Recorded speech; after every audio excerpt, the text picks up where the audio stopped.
contoh dari 21 contoh. Penasaran sama videonya? Makanya tonton sampai selesai. Assalamualaikum warahmatullahi wabarakatuh. Alhamdulillahirabbil alamin, wassalatu wassalamu ala asyrafil anbiya'i wal mursalin sayyidina wa maulana Muhammadin wa ala alihi wa sahbihi ajma'in, amma ba'. Kami dari kelompok 4 yang beranggotakan 9 orang.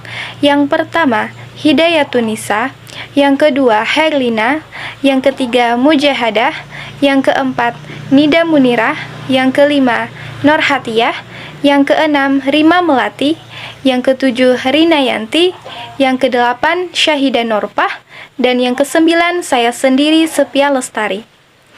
Hari ini kami akan mempresentasikan materi bimbingan konseling dengan dosen pembimbing Hardianti Rahmah MPSI dengan judul materi Teknik-teknik dalam konseling.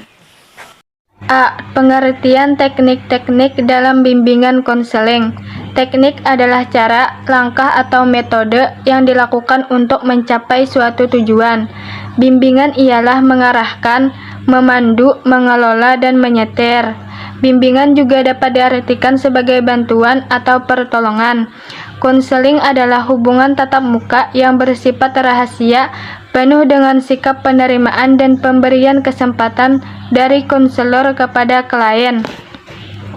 Ada beberapa istilah yang dipakai untuk menamakan teknik konseling, yaitu keterampilan konseling dan teknik-teknik konseling. Semua istilah tersebut mengandung pengertian yang berarti cara yang digunakan oleh seseorang konselor dalam hubungan konseling untuk membantu konseli agar berkembang kemampuannya dan dapat mengatasi masalahnya sendiri yang tengah dihadapinya dengan mempertimbangkan kondisi-kondisi lingkungan, yakni ilmu-ilmu sosial, budaya, dan agama. B. Teknik-teknik konseling. Yang pertama, perilaku attending. Perilaku attending disebut juga perilaku menghampiri klien yang mencakup komponen kontak mata, bahasa tubuh, dan bahasa lisan.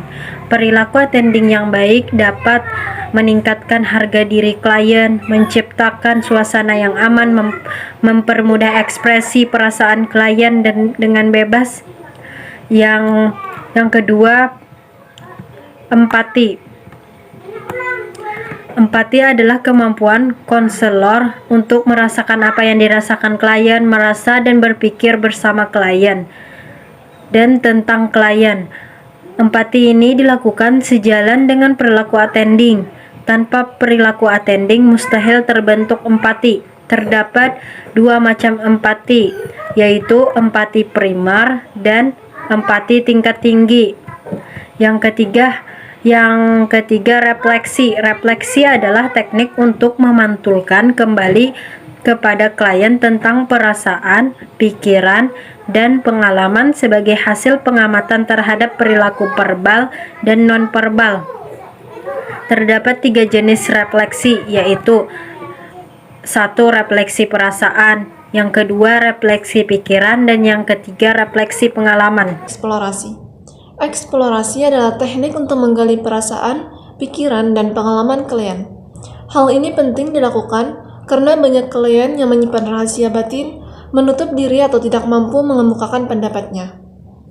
Eksplorasi ini sangat bermanfaat karena untuk memungkinkan kalian untuk bisa bebas berbicara tanpa ada rasa takut, tertekan, dan terancam.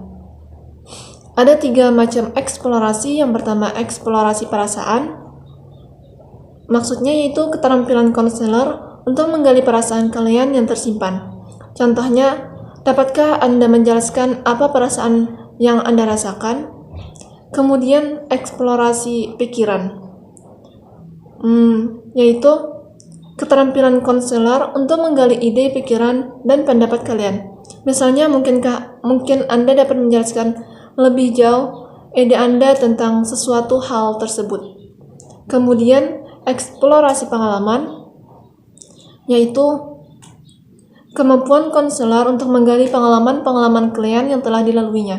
Misalnya, Saya amat terkesan dengan pengalaman yang Anda lalui. Namun, saya ingin memahami lebih jauh tentang pengalaman tersebut dan pengaruhnya terhadap Anda.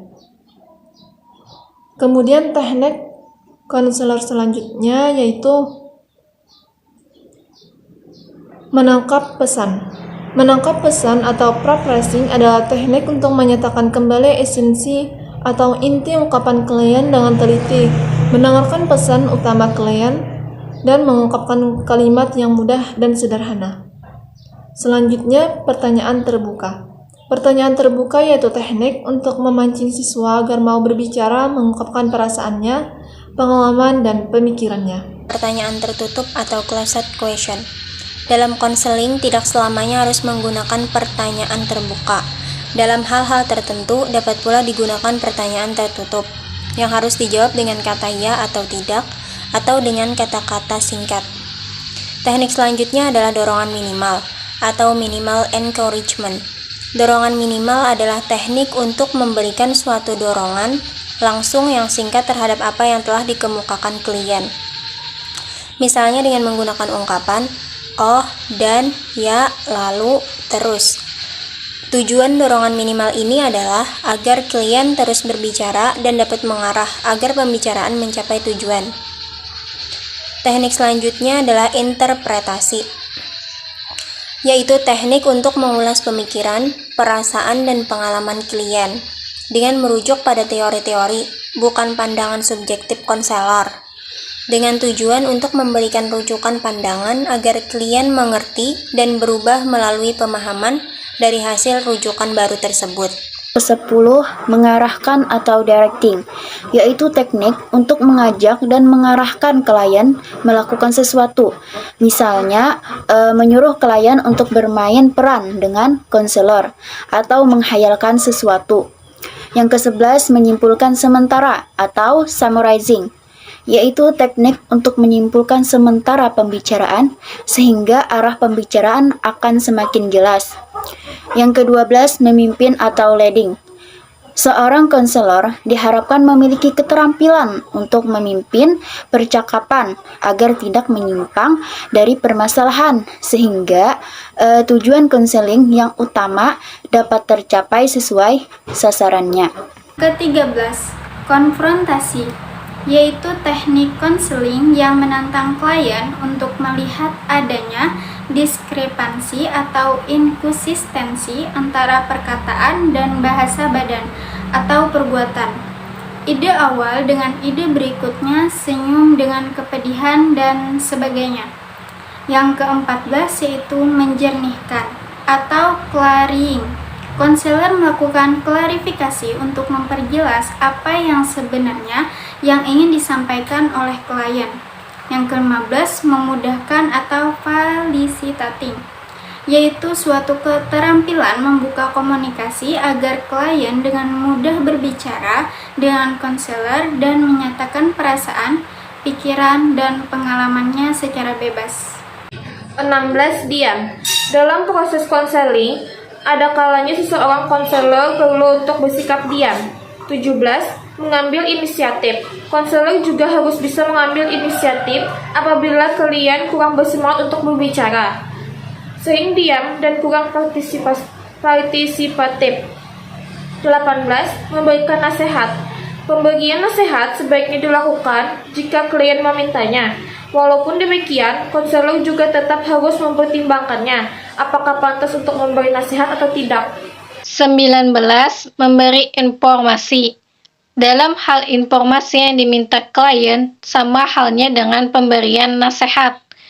Contoh, sebelumnya saya mohon maaf kalau Anda menanyakan tentang cara pengobatan diabetes, saya sama sekali tidak mengetahui obatnya. Bagaimana bila Anda menanyakannya langsung kepada dokter Anda? 20. Merencanakan. Tahap merencanakan di sini maksudnya adalah membicarakan kepada klien hal-hal apa yang akan menjadi program atau aksi nyata dari hasil konseling. Contoh, proses konseling ini telah berakhir, lalu rencana apakah yang akan Anda lakukan setelah ini? Dan yang terakhir, 21, menyimpulkan. konselor menyimpulkan hasil pembicaraan secara keseluruhan yang menyangkut tentang pikiran, perasaan klien sebelum dan sesudah mengikuti proses konseling. Contoh, saya rasa Anda telah mengalami beberapa kemajuan yang berarti. Oleh karenanya, bisakah kita buat kesimpulan akhir dari pembicaraan kita ini?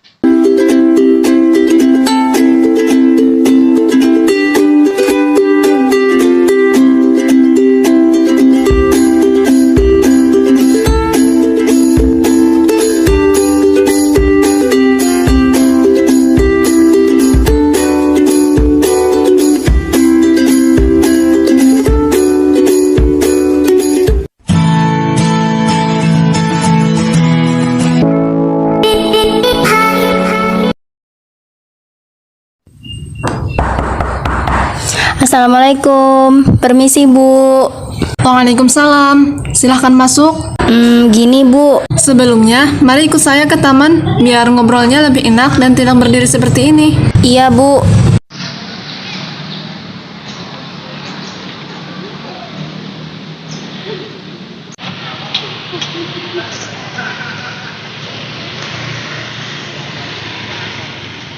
Nah, sudah sampai.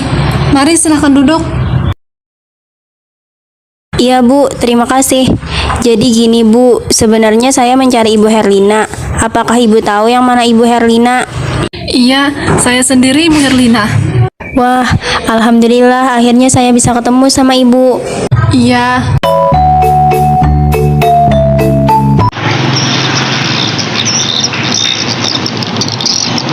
Wah, pas banget nih ada teman. Jadi kesendirian berjalan gak jelas kayak gini. Hatia, Hatia, Hatia. Astagfirullah, Hatia. Kok kamu mau ucapin istighfar sih, Nida? Aku dari tadi panggil kamu lah, Hatia. Tetapi kenapa kamu udah dengar atau kamu hanya pura-pura tuli? Aku lagi banyak pikiran nih. Apa yang kamu pikirkan sih? Masalah kuliah atau masalah keluarga? Tentang kuliah nih, aku sedikit nervous sih apabila ada jadwal mualim MPI. Oh, kamu gugur ketika maju ke depannya. Iya, kamu tahu kan, ketika jadwal pelajaran beliau itu, kita ditunjuk maju ke depan untuk mencontohkan satu surah yang sudah diperagakan kelompok sebelumnya. Iya, aku paham. Aku ngerti kok apa yang kamu rasakan. Tetapi, ada bagusnya juga sih kita maju ke depan menggunakan kepercayaan diri kita. Iya sih, rame. Tapi ada buruknya juga. Terima kasih ya, kamu sudah mau mendengarkan ceritaku. Iya, sama-sama. Cuma sebagai teman.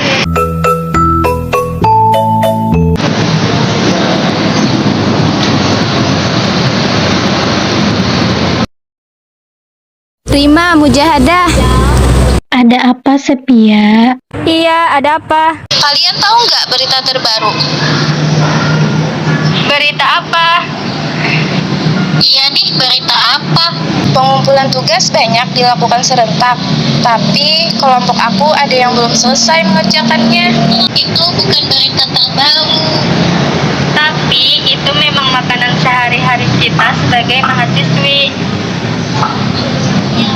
Iya, tapi aku belum selesai. Apakah kalian sudah mengerjakan? Sama, kami juga belum mengerjakannya. Nampaknya kamu sangat sedih akan hal itu.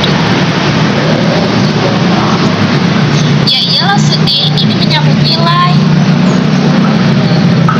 Coba kamu diskusikan dengan kelompok yang kamu tidak kepikiran dan sedih.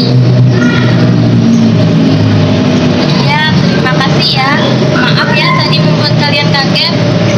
Iya, tidak apa-apa.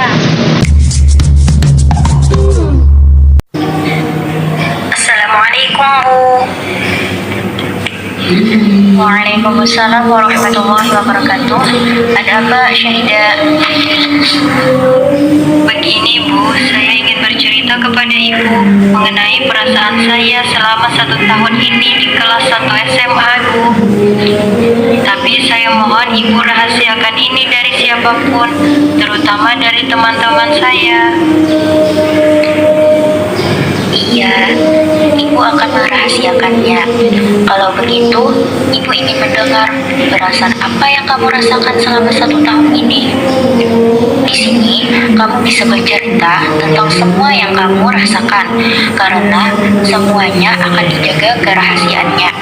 Jadi, kamu bisa bercerita dengan leluasa dan tenang.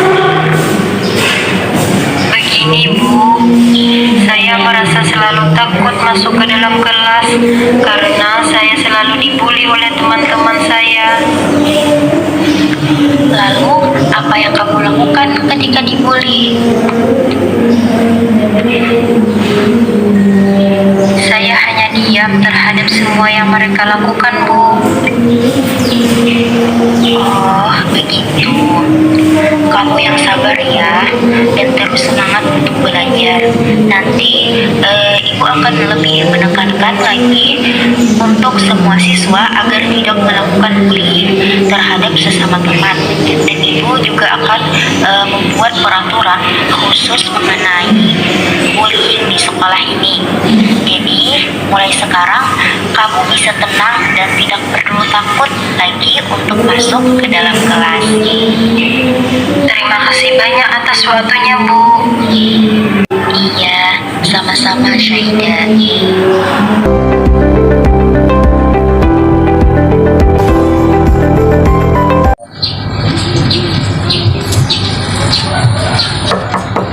Assalamualaikum. Assalamualaikum, permisi Bu.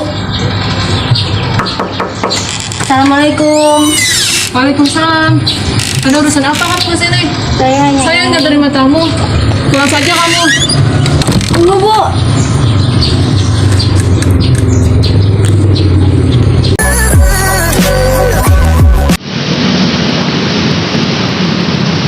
Pas banget nih ada teman jadi kesendirian berjalan gak jelas kayak gini. Hatia, Hatia. Astagfirullah, Hatia. Kok kamu ngucapin istighfar sih, Nida? Aku dari tadi panggil kamu lah, Hatia. Tetapi kenapa kamu gak dengar? Apa kamu hanya pura-pura tuli? Aku lagi banyak pikiran nih. Apa yang kamu pikirkan sih? Masalah kuliah. Itu mah gampang, gak usah dipikirin. Kok kamu bilang gitu sih? Kan mata kuliah Maulid MIPAI santai aja. Pasti kamu tidak gugup ya? Iya, aku santai aja sih. Ya sudah Nida, aku pulang ke rumah dulu ya, masih ada urusan nih. Iya, sampai jumpa di kampus lagi ya.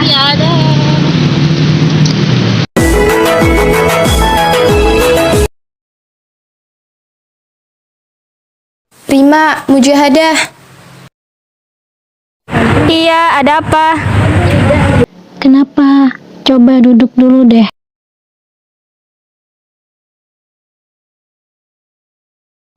Aku ada kabar terbaru loh. Kabar apa? Iya nih, kabar apa sih? Bikin kepo deh. Jadi gini, kabar terbarunya adalah pengumpulan tugas dilakukan serentak. Tapi aku ada yang belum selesai. Hah? Astagfirullah, masalah tugas toh. Iya nih, datang-datang bikin kaget dengan kabar terbaru. Ternyata tugas itu kan memang kewajiban untuk menambah nilai dan makanan sehari-hari kita sebagai mahasiswi. Iya kan, niat aku biar kalian tadi bisa bantuin gitu. Gini ya, Sep. Tugas individu untuk diri sendiri, sedangkan tugas kelompok ya dikerjakan oleh kelompok yang sudah dibagikan. Jadi nggak bisalah kita bantuin. Lebih tepatnya sih bukannya nggak bisa bantuin, kan tugasnya banyak. Aku saja ada yang belum. Kalau kamu, Rim? Samalah. Jadi Sepia, dari sekarang kamu harus bisa membagi waktu secara maksimal. Sebenarnya nggak cuma untuk Sepia, untuk Mujahadah dan untuk diri Rima sendiri juga. Iya, kita harus bisa membagi waktu karena kita bukannya siswi tapi sudah menjadi mahasiswi. Ada begitu banyak tanggung jawab yang harus kita jalani. Ayo semangat! Semangat. Begini Bu, saya merasa selalu takut masuk ke dalam kelas karena saya selalu dibully oleh teman-teman saya. Oh, mungkin saja kamu yang mulai duluan, makanya mereka membuli kamu. Tidak Bu, mereka duluan yang membuli saya. Setiap saya dibully, saya hanya diam. Kenapa diam? Harusnya kamu berani melawan mereka. Baik saat itu, kamu yang benar ataupun kamu yang salah, kamu harus tetap melawan mereka. Iya, Bu. Nah, itu tadi adalah penjelasan sekaligus praktek dari kami. Semoga bisa dipahami dan bermanfaat untuk kita semua. Wassalamualaikum